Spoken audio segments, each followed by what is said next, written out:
Hablar de fútbol en Brasil es referirse al equipo ganador de 5 Copas del Mundo, a la selección que ha estado presente en todos los mundiales de la FIFA, al Maracaná. Este es el templo del fútbol en el país del Jogo Bonito, y es referirse a uno de los mejores jugadores de la historia, Edson Arantes do Nascimento, simplemente conocido por todos como Pelé. El 7 de septiembre de 1956, Pelé hacía su debut profesional con el Santos, marcando su primer gol ante el Corinthians. Considerado por muchos como el rey del fútbol, Pelé logró en su carrera innumerables triunfos junto a la selección brasileña. Ganó su primer mundial a los 17 años, nombrado atleta del siglo, receptor del Premio Internacional de la Paz y exaltado al Salón de la Fama del Fútbol de Estados Unidos. Aclamado por multitudes, honrado por líderes mundiales y especialistas del deporte, este es el Rey Pelé y esta es su historia.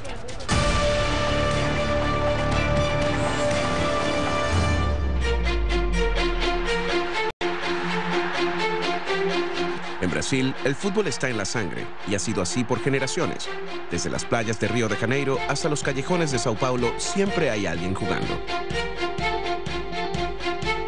Esta pasión por el juego ha producido muchos campeones, pero solo hay un hombre que es conocido como el rey del fútbol, Pelé.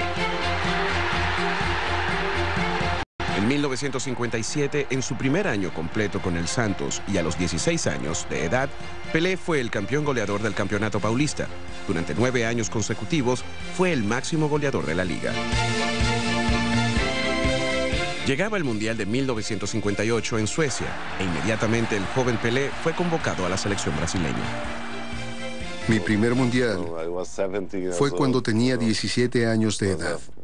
Era una historia hermosa, porque 8 años antes Brasil había perdido contra Uruguay en el Mundial en los 50. Y mi padre estaba llorando junto con muchos otros brasileños. Y mi padre solía decir, los hombres deberían ser fuertes, los hombres no lloran.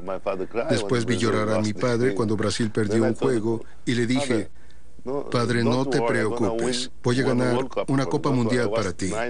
Yo tenía 9 años. Después, 8 años después, estaba en Suecia con Brasil. Tenía 17 años y Brasil ganó la Copa Mundial. Ese fue un regalo de Dios porque no sé por qué lo dije. Se lo prometí a mi padre.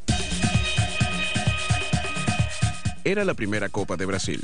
Pelé anotó 2 veces en la final contra la nación anfitriona. En 1962, en el Mundial de Chile, Brasil ganó por segunda vez. Para ese entonces, Pelé, a los 21 años, ya era una estrella internacional y se le dio un tratamiento duro.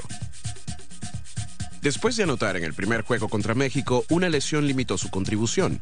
Justo 4 meses antes de su tercera campaña mundialista en 1966, Pelé y su esposa Rosemary dos Reis llegaron a Alemania. Tan grande era la reputación internacional de Pelé que la pareja fue asediada por periodistas. Pero Europa estaba interesada en Pelé por otras razones. Los mejores clubes lo tentaban para jugar en Italia o en España, pero el Tesoro Nacional de Brasil se quedaría en el Santos. Al principio de lo que esperaban fuera una luna de miel privada, las cámaras y la prensa asediaban a la pareja, lo que provocó gran estrés en su nuevo matrimonio. Rosemary estaba descubriendo cómo sería compartir su vida con una superestrella. Pronto, Pelé y Rosemary tendrían su primera hija, Kelly Cristina. El torneo mundialista de 1966 se llevó a cabo en Inglaterra, y siendo campeones de las 2 copas anteriores, Brasil era el obvio favorito. 6 compañeros de Pelé del Santos estaban en la escuadra. Lula, el entrenador del Santos, había dejado de comparar a Pelé con otros jugadores, diciendo que era excepcional. Las selecciones mundialistas rivales empezaron a concentrarse en Pelé y en el otro jugador creativo brasileño, Garrincha. En la fase de grupos, Brasil fue derrotado por Hungría y Portugal en circunstancias controvertidas. Los árbitros ingleses parecían ignorar una gran cantidad de faltas cometidas contra los mejores jugadores brasileños. Después de un incidente en el juego contra Portugal, Pelé cojeó por el resto del partido. Esto fue antes de los días de las tarjetas rojas y amarillas. Brasil no pasó de la etapa de grupos. Después del torneo, un decepcionado Pelé declaró que ya no jugaría partidos mundialistas. Tan deslumbrante era su desempeño en el campo que fue apodado el Rey. El Parlamento brasileño aprobó una legislación para evitar que Pelé se fuera a Europa y el mismo gobierno aseguró que él era el deportista profesional mejor pagado del mundo. Una estatua de cera de Pelé fue exhibida en Londres. Para entonces el jugador se encontró frecuentando círculos elevados. Los jefes de estados y políticos ansiaban conocer a la leyenda. Y ya que era tan ampliamente conocido como el rey, las ceremonias de coronación se convirtieron en parte de la vida de Pelé. Parecía que todo el mundo tenía versiones diferentes de la corona de Pelé.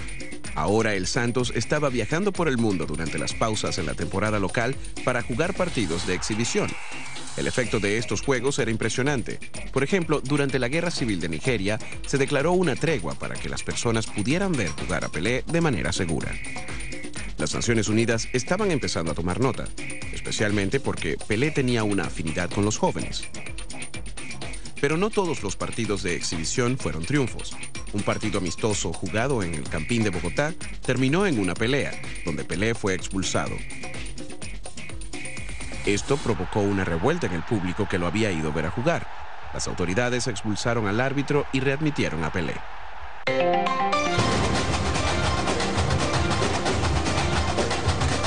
En noviembre de 1969, Pelé había anotado su gol 999.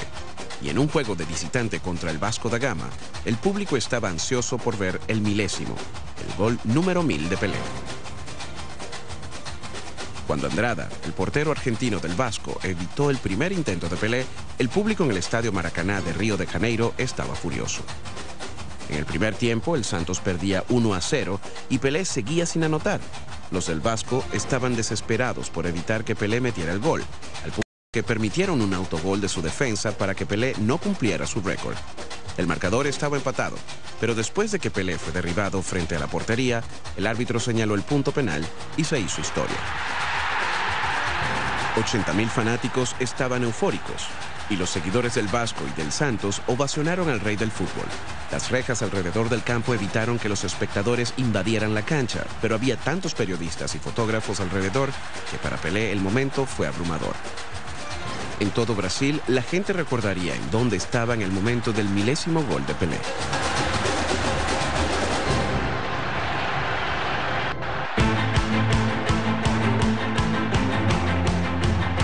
En el segundo semestre de 1969, la selección brasileña había regresado a los partidos clasificatorios para la siguiente Copa del Mundo. El partido final de la ronda de clasificación sudamericana fue contra Paraguay en el Estadio Maracaná. Aunque Brasil estaba invicto en la clasificatoria, Paraguay tenía un partido ganado menos y una derrota, lo que causaría que los dos equipos quedaran con los mismos puntos y se necesitaría un partido de desempate. La multitud de 183.341 asistentes sigue siendo un récord mundial de asistencia para un juego de clasificación. Brasil estaba contento con el empate, pero Paraguay necesitaba ganar para forzar un juego decisivo extra. En esa época, solo 16 equipos podían calificar al torneo. Como Inglaterra, el campeón, y México como nación anfitriona tenían las posiciones garantizadas, los contendientes se disputaban las otras 14 vacantes. En el primer tiempo ningún equipo pudo anotar. Mientras empezaba el segundo, la luz disminuía. Finalmente Gerson por la banda izquierda hizo un tiro que rebotó en el portero y Pelé mandó la bola a las redes.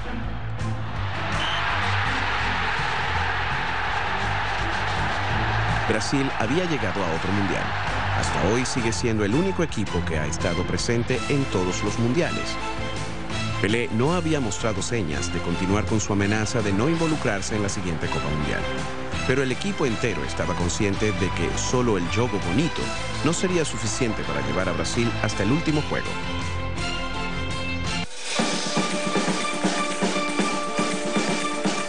La campaña de Brasil para el Mundial de 1970 tuvo su cuartel general en la ciudad de Guadalajara.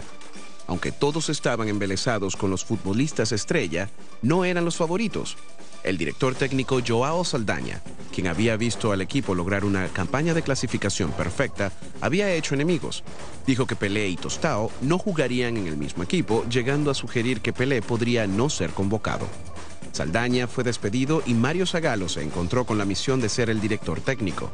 Al principio, se negaba a hacer cualquier cambio que podría afectar negativamente a la opinión pública. La agitación generada por los cambios de dirección del último minuto dejaron al equipo vulnerable. Esto de hecho funcionó para ventaja de Brasil. Años después, Pelé habló de la presión que viene al estar a la vanguardia. Normalmente no me gusta ser favorito, porque siempre el equipo que es el favorito de todos suele tener muchos problemas. Creo que si el Mundial fuera hoy, Brasil tendría grandes probabilidades de ganar, porque tienen un buen equipo. Pero no me siento cómodo haciendo los favoritos, porque siempre que veo que el equipo llega como favorito al Mundial, siempre pierden. Mario Zagallo logró desarrollar un equipo disciplinado que aún dejaba espacio para las individualidades. El mundo había visto su creatividad táctica cuando, como jugador, cambió el papel del mediocampista a un jugador de ataque. Pero se creía ampliamente que la defensa era débil, y los brasileños tenían poca fe en los porteros de la escuadra. Jugando junto con Pelé estaba Tostão. Él consideraba a Pelé como un espíritu fraternal y tenía una comprensión de dónde iba a estar. Jairzinho era otro jugador de ataque en un equipo ofensivo. Apenas se había recuperado de 2 fracturas consecutivas en la pierna derecha. Pelé estaba preocupado por evitar una lesión, y es que las entradas rudas habían marcado sus 2 mundiales previos. El torneo en México usaría un nuevo sistema de tarjetas rojas y amarillas para dejar absolutamente en claro cuándo un jugador era amonestado o expulsado. Además de sus tareas en el campo y en el entrenamiento, Pelé ahora debía dedicar tiempo a sus jóvenes seguidores. Pelé era bueno en esto. Un mes antes de que empezara la competencia, Brasil jugó un partido amistoso contra un equipo combinado de Guadalajara. Los brasileños necesitaban ajustarse a las condiciones locales. La competencia no solo se llevaría a cabo en medio del verano, la altitud también sería un factor. Guadalajara a 1.700 metros y la Ciudad de México a 2.240 metros sobre el nivel del mar presentaban dificultades para la habilidad atlética. Cualquier tiempo de juego era valioso para que los jugadores pusieran en práctica los lineamientos que Mario Zagallo les estaba dando. Las defensas podían ir al frente si la situación lo permitía. El equipo ensayaba maneras de transformar diferentes formaciones sin volverse vulnerables. Brasil estaría en el grupo C con Checoslovaquia, Rumania y la gran amenaza, Inglaterra, los campeones defensores. El público en el Estadio Jalisco miraba sorprendido mientras el sistema de Zagallo entraba en acción. El equipo bien entrenado, que aún permitía genialidades de los jugadores, estaba siendo visto muy de cerca también por otros equipos mundialistas. Inglaterra, que tenía una reputación de tener a los mejores defensores, aún sentía que, aunque Brasil tenía un ataque devastador, era frágil en la retaguardia. Los críticos decían que un equipo de campeones no necesariamente hace un equipo que obtenga el campeonato. No muchos creían esto, excepto la nerviosa audiencia allá en Brasil.